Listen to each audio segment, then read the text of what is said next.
नमो नारायण।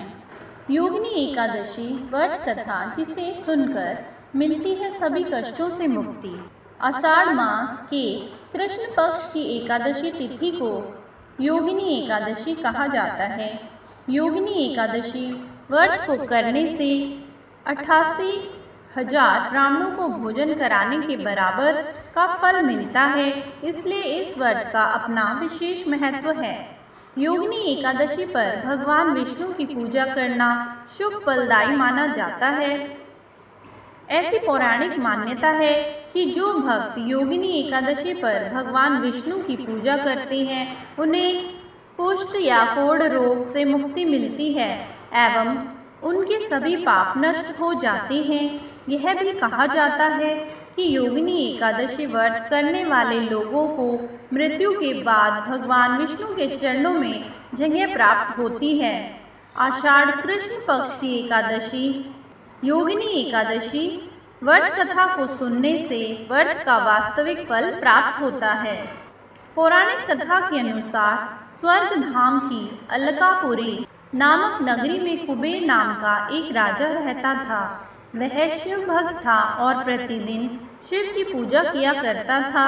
हेम नाम का एक माली पूजन के लिए उसके यहाँ फूल लाया करता था। हेम की विलाक्षी नाम की सुंदर स्त्री थी।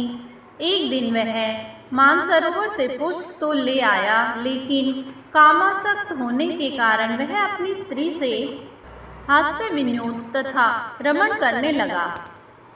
इधर राजा उसकी दोपहर तक राह देखता रहा। अंत में राजा कुबेर ने सेवकों को आज्ञा दी कि तुम लोग जाकर माली के न आने का कारण पता करो, क्योंकि वह अभी तक पुष्प लेकर नहीं आया।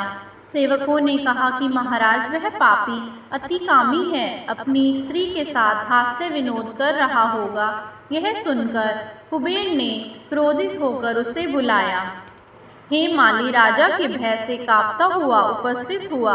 राजा कुबेर ने क्रोध में आकर कहा, अरे पापी नीच कामी, तूने मेरे परम पूजनीय ईश्वरों के ईश्वर श्री शिवजी महाराज का अनादर किया है, इसलिए मैं तुझे श्राप देता हूँ कि तू स्त्री से वियोग सहेगा और मृत्युलोक में जाकर कोढ़ी होगा।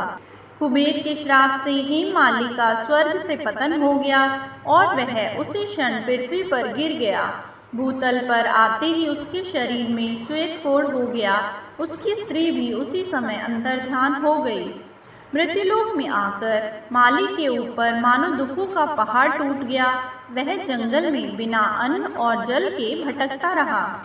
रात्रि को निद्रा भी नहीं आती थी, परंतु शिवजी की पूजा के प्रभाव से उसको अपने पिछले जन्म की स्मृतियों का ज्ञान अवश्य रहा।